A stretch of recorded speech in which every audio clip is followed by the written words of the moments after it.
And welcome, beloved mighty companions, to this holy circle of infinite light, the light of divine being, all that is, everything given by the Father for love, to love and for love. And to ask Jesus, starting with the light, this light training, to focus on light.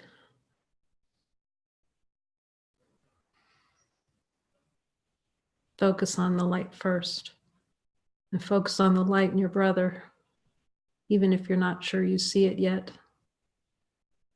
He's reminding me of the importance of charity at first, because we believe so soundly that there is another. So charity is helpful. Charity is seeing more in a brother than we see in ourselves.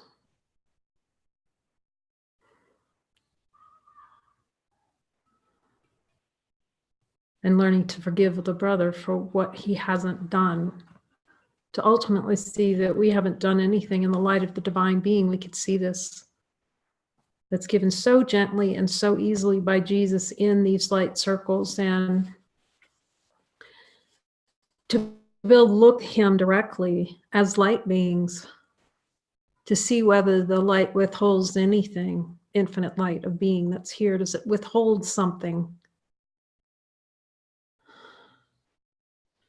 Is it asking us to wait another day before we can be light? Light and light.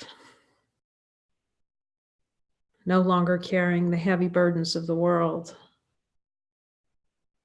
And seeing the acceptance of this light and the recognition, the simplicity of it, the ease of it, the lightness, the comfort, that it's always here. It's not some kind of high drama. The high drama is the idea of a personal identity.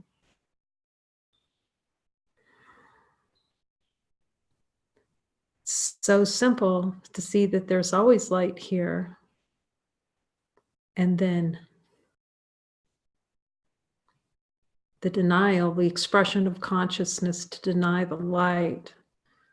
Yet we have the voice for God, the only voice that's valuable. Each passing day, the voice for love speaking, welcoming that voice to speak to us. That's what stillness, going in silence to God is. It's an opportunity for that voice to communicate.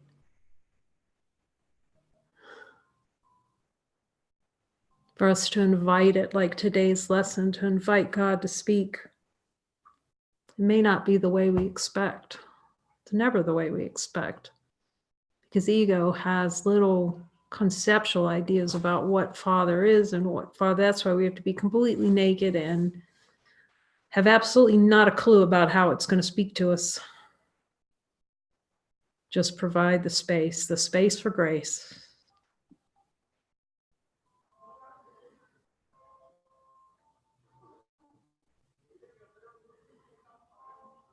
And then look directly, that willingness to have those subconscious desires, the desires which make miracle impulses go sideways.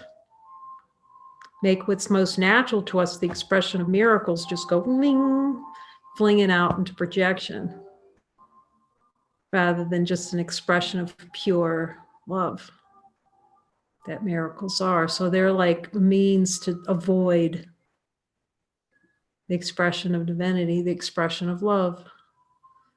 So I feel like learn that all over. Jesus, just show me, like, I don't know what miracles are, don't know what miracle impulses are. To be taught, I can see, again, he's pointing me to the text.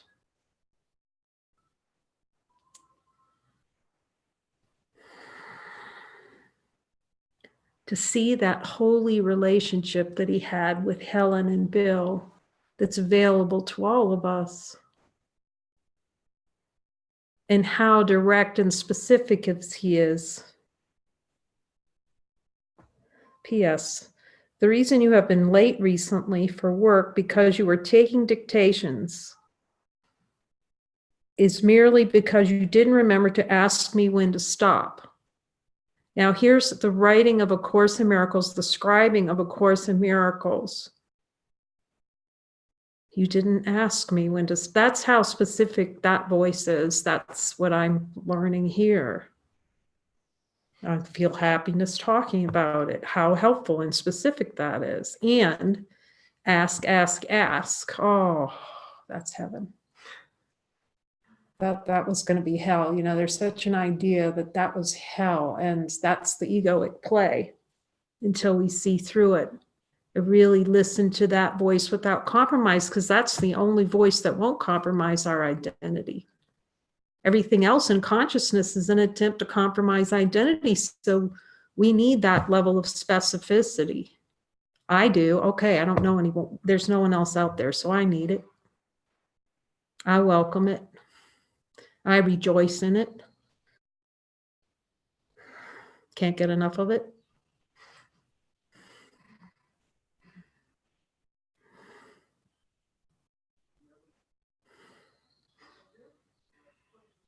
Gratitude for it. That's the Father speaking through that voice. We say we want to talk to God. That voice is God speaking within us, but not really. We don't really want to talk to God, because we'd hear him all the time if we did. We must be welcomed. We have to welcome the kingdom. That's how specific it is. Remember to ask me when to stop. This is an example of indiscriminate or uncontrolled miracle working. It is well meant, but ill advised. Even miracle working, ill advised. Wow. Without the voice for God. Jesus, when do I start the miracle? When do I stop it? And which miracles? That's wow. And that's what the delivery's been lately. Ask, ask, ask, ask, ask, ask, ask. And when you think you can ask, ask again.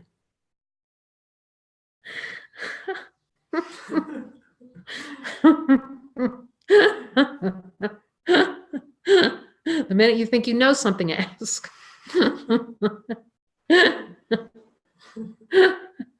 The first thought come, ask. The first thought come up, ask. Especially when you think you know something. Especially.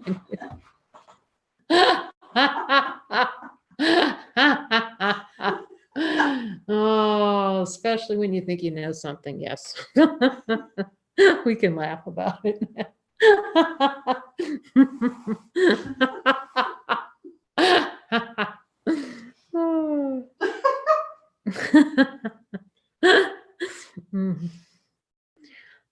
We're like filled with joy today. Had a silent day. Oh my God, go naked to God whenever you can. It's a fabulous thing.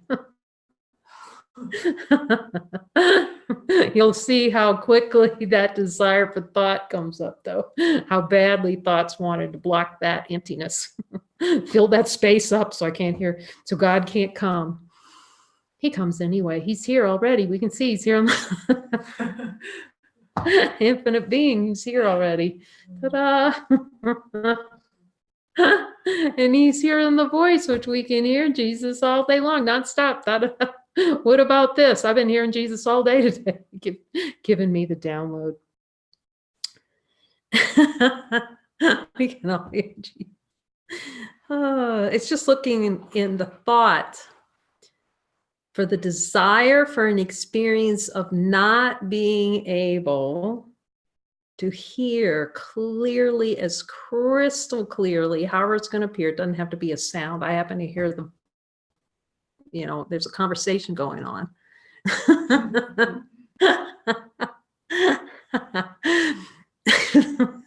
Probably the kind of conversation they haul you off for, but no, you have no body. That's okay. Even in the funny farm would be really happy. So, okay. You're just so happy. Supreme happiness, my favorite topic nowadays.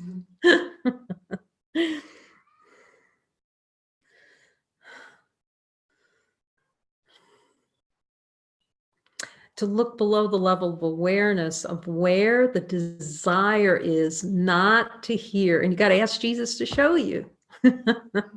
So that's an interesting thing. Jesus, show me where below my level of awareness I do not want to hear your voice clear as a bell.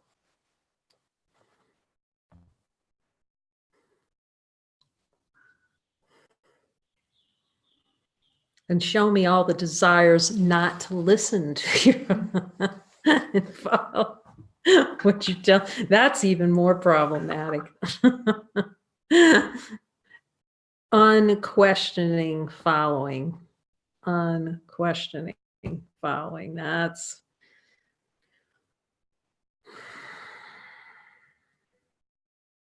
because ego doesn't want to follow anything except thin air and pretend like it's something. Then you start seeing, I can just talk about the experience here. It's everything we start saying is that he's right, he's right, he's right. We have no idea what perfect happiness is. No clue. We do, but we've done such a good job. It's a horrible job, actually, because we hoodwinked ourselves. It's self-hoodwinking. Hoodwinking ourselves into believe we're not happy, actually. That we can't hear the voice. We can't hear the part of ourselves that's love. Our identity. We can't hear the song, trying to drown that song out, drown it, say, put its head in water and hold it down. As long as we can. Even though we know we're light. Is the light do anything? However many lifetimes, how many killing, being killed, playing, I'm going to kill somebody, I hate someone, I hate you throughout your lifetime. However many simultaneous, seemingly lives all happening at once, pretending like they're on a timeline, and we can look again. Let's see if the light's still here.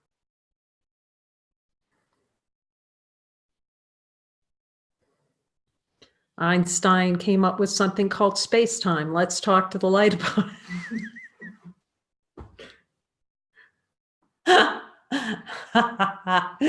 It's helpful pointer. It's pointing to the infinite and the impossibility of relativity, actually.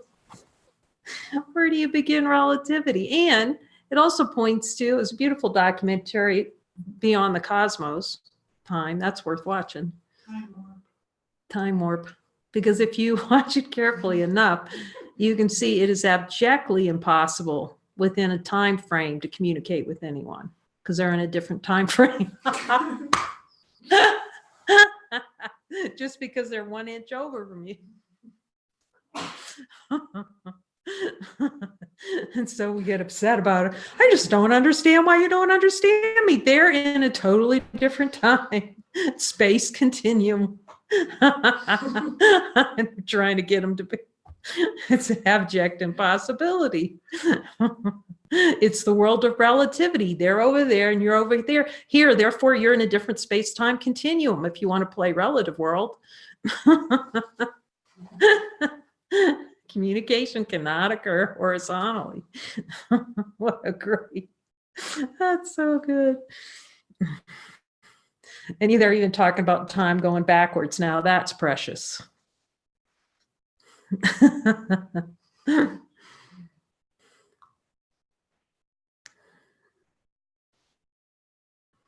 Yet we can see in the light of divine being, does the divine being know space? Really look for space, because Jesus has pointed in his lessons about how space is an idea between two objects, that there's actually space between those two objects. As that space exists in light of divine being, honesty of God, the space. Space gives the illusion of vastness. It's a little projection in the mind that there's something vast out there, vast beyond a body. We can see how vast it is compared to divine light. How vast is space compared to divine light? How do they come together?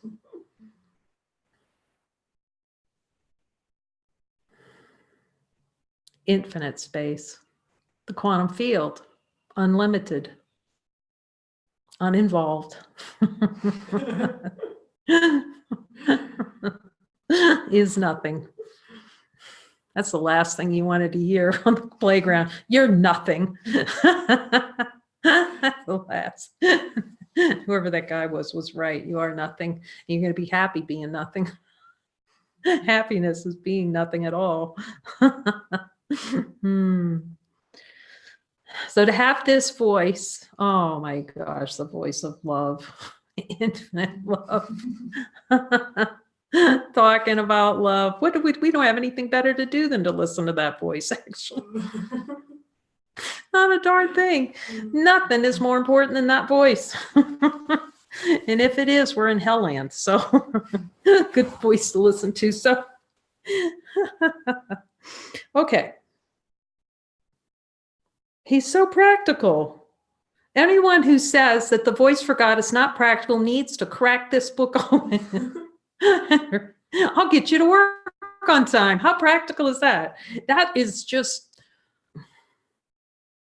that's egoic mind wandering is what that is. I think that is there any belief below the level? Look quickly to see if there's any belief or desire for an experience that the voice for God is not practical. Clear that. Put that in the light right away. Note to self. Let me look at that with Jesus now.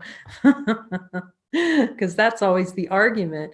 I'm going to end up somewhere in hairy fairyland somewhere if I listen to the voice for God. Oh, we end up in happy land.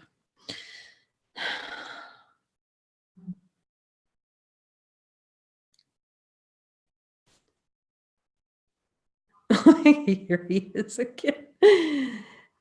Note, and he gives notes. He gives her notes. Notes are really good. Type Jesus notes. They're so good. I'm going to go back and read some of the ones that he's given.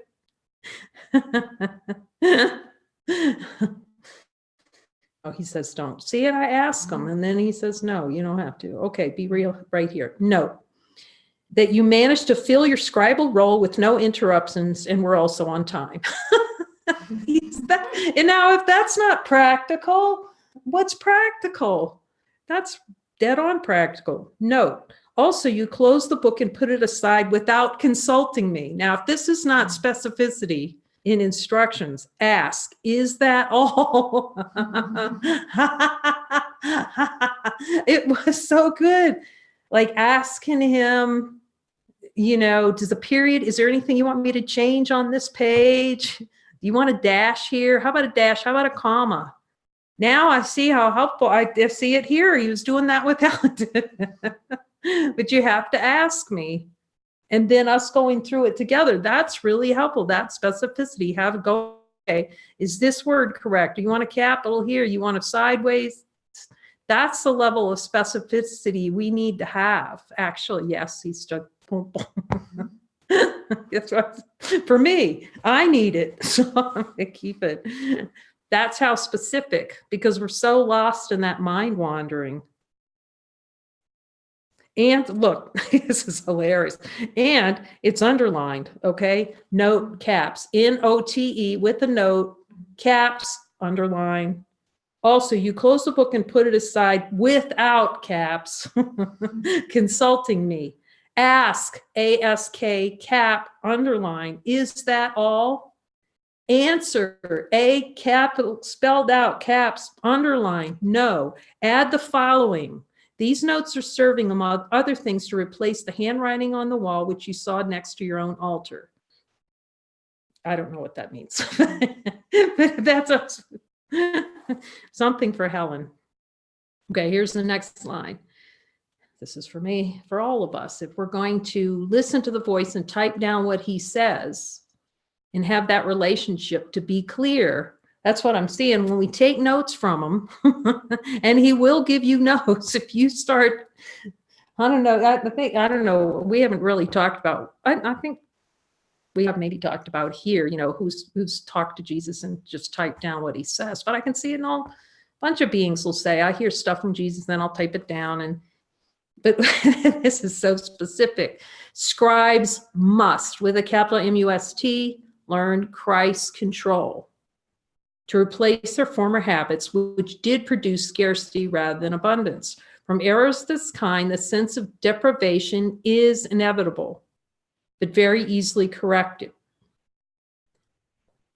So this level of specificity, I know for here, invaluable, because it takes the person out of anything that you're working on, because you're just going, okay, where's it here? Stop there, go left.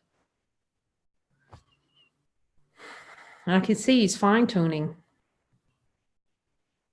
Where do you want this posted? How do you want it done? What color do you want it to be? Is this the picture all right? Do you want me to keep going, Jesus? Do you want me to do another one? This is all for me, fine-tuning. It's good. Both of you are involved with unconscious distortions, and if they were involved, that means we're involved. Above the miracle level, which are producing a dense cover over miracle impulses.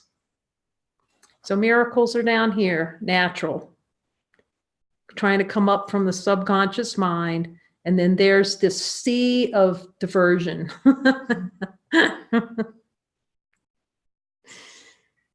Unconscious distortions. This noise like this, and here's miracles trying to get through that, and then subconscious mind, okay, which are producing dense cover over miracle impulses, which makes it hard for them to reach consciousness, come into conscious awareness.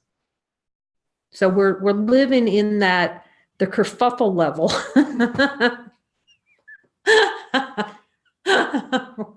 That's why we're so unhappy, because we're just sending off those miracles, wing, wong, and then we're choosing the ones that are not most helpful. This is just to save time. Get that level of specificity coming from super consciousness, which knows what's all that kerfuffling and gets us past that. For which miracles to perform. Oh, sex and miracles are both ways of relating. That's in caps, ways of relating. The nature of any interpersonal relationship is limited or defined by what you want it to do.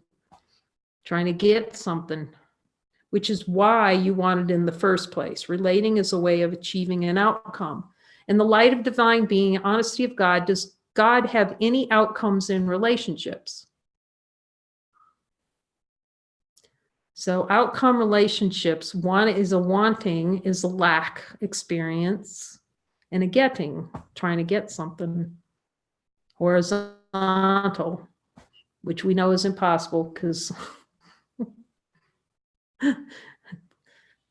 it's a play in consciousness, which is automatically designed because you cannot, first of all, it's impossible to relate on a horizontal level.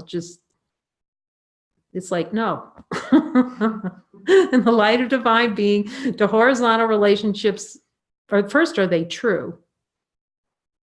It's such a habit to try to relate horizontally. That's another reason why we need the voice for God. I can see that habit. Bing, go up.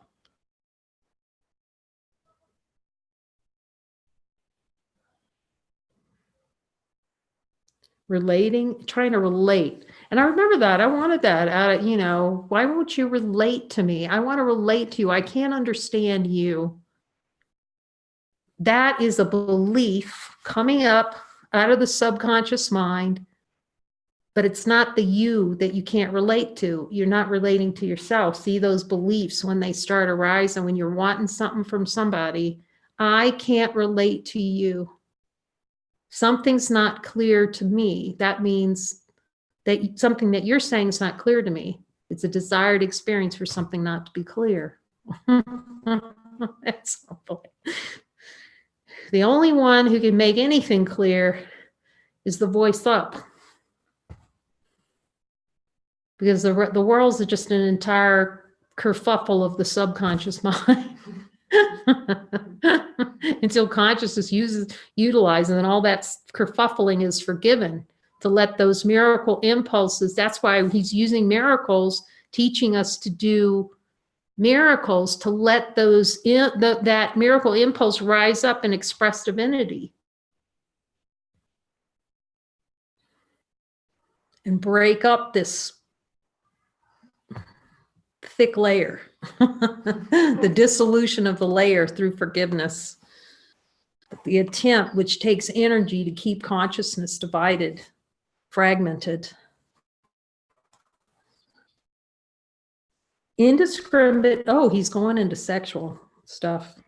Indiscriminate sexual impulses resemble indiscriminate miracle impulses, and that both result in body image misperception.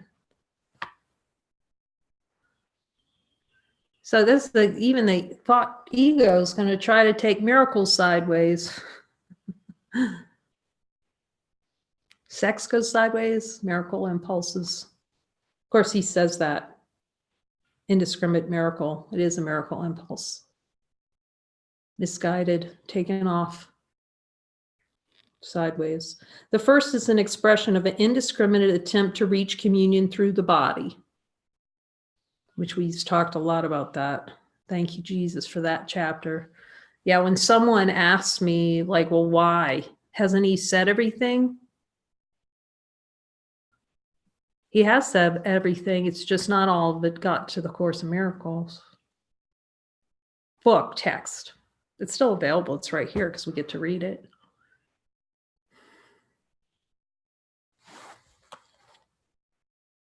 The first is an expression of indiscriminate attempt to reach communion through a body. This involves not only the improper self-identification, but also disrespect for the individuality of others. Self-control is not the whole answer to this problem, though I am by no means discouraging its use.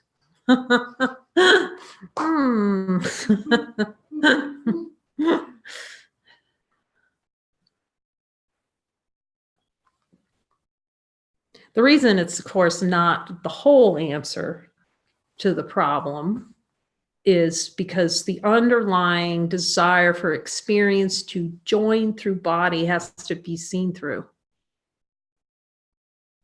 That's part of the debris field in consciousness. The consciousness debris field, the subconscious debris field.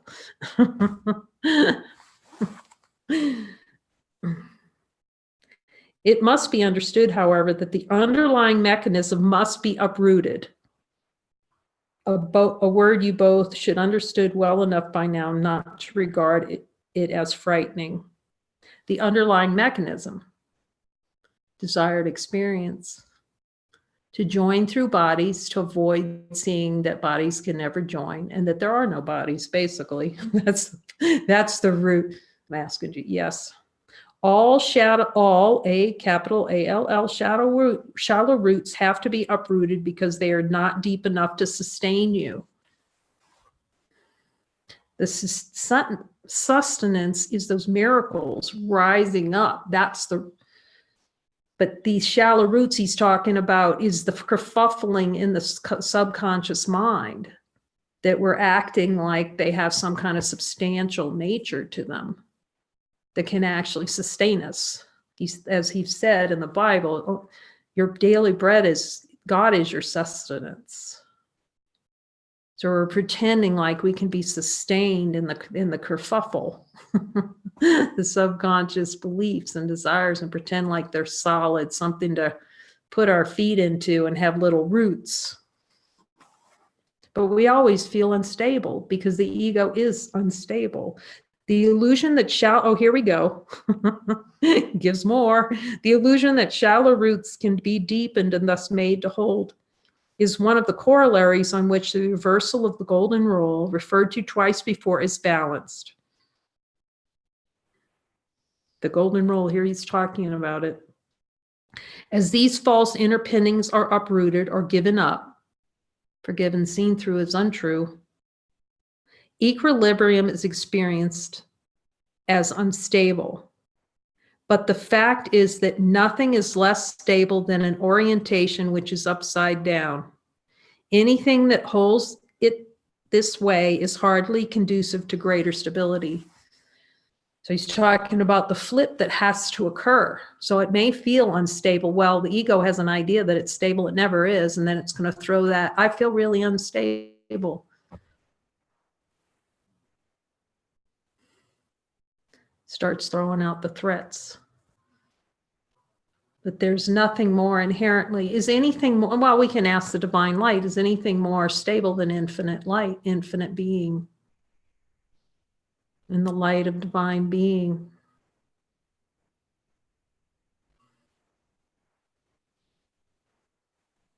Can we find anything more stable than that? Any idea we've ever had to be more stable than infinite being?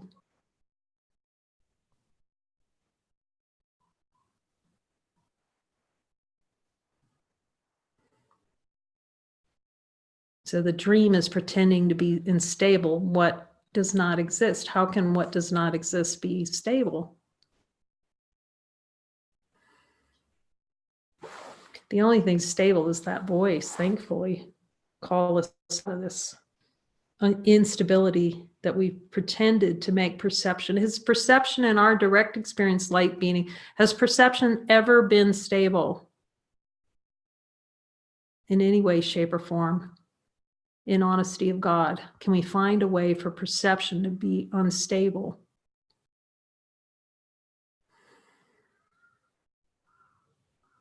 The whole danger of defenses lies in their propensity to hold misperceptions rigidly in place. We don't even see when we're defending, actually. Messenger, yes. Because we're so used to doing it, and it can be so subtle that we have to ask that question. Now he can hear him saying, we have to ask him, is this a defense? That's how used to defense we are. Am I being defensive? And we also need him to tell us what our function is when we're in function, because I can see very often it's like, I go right to him and I can hear him tell me it's function. And there's a comfort in this. This is function. We don't even know how to express as divine beings. I mean, we completely discombobulated ourselves, turned ourselves upside down. We're trying to breathe in underwater and then trying to convince God that breathing underwater is actually going to work.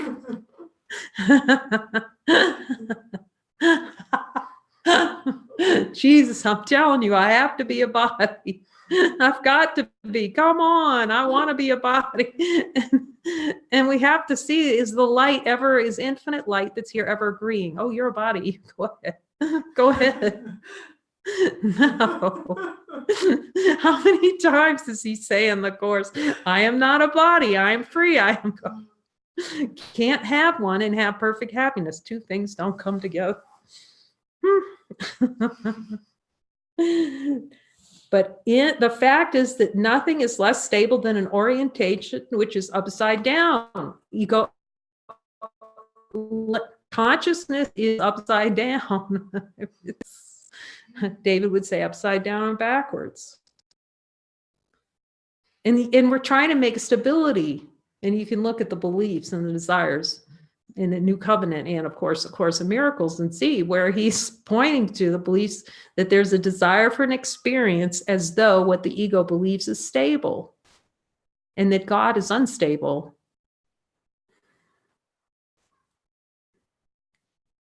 The whole danger of defenses lies in their propensity to hold misperceptions rigidly in place. This is why rigidity is regarded as stability by those who are off the mark. And he talks about being off the mark, of course, missing the mark. Sin is missing the mark. We're off to the left or the right. And remind me of the pin the tail on the donkey, which is very helpful. You know?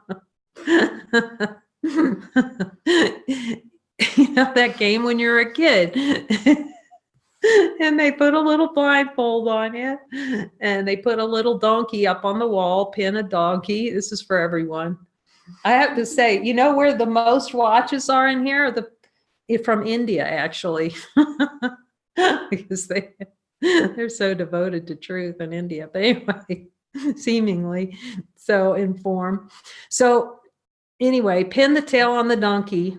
Here's the donkey. You put this little picture of a donkey up, and you hold, you put a little tail for the donkey in your hand with a pin on it. And then you have a blindfold.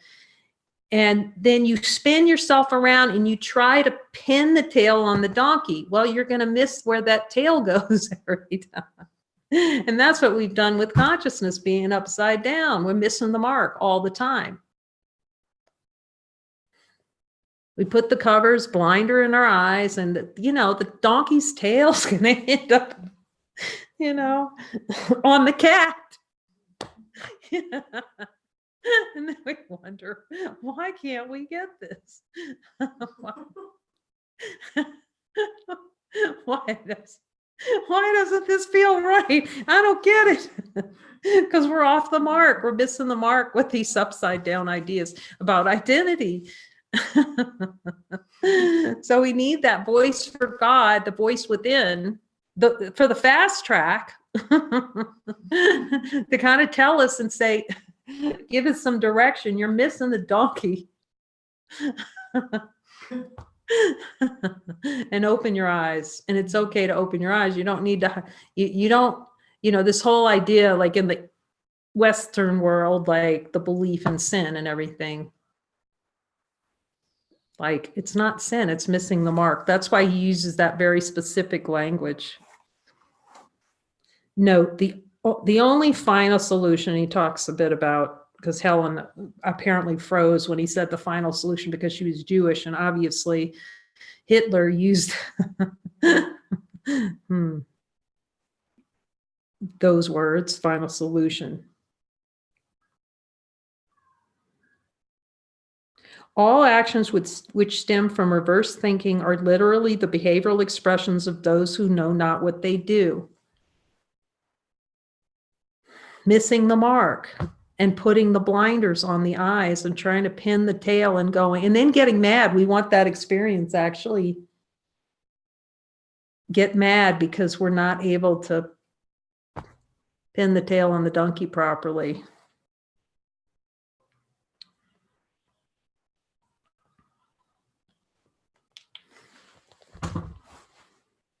So listening to that voice and the specificity and asking when miracles and what miracles, and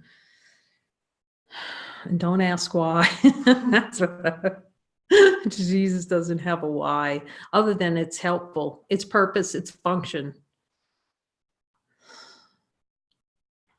It's the expression of divine love as it is perfect and complete. It's a miracle until we see we are the miracle. Amen.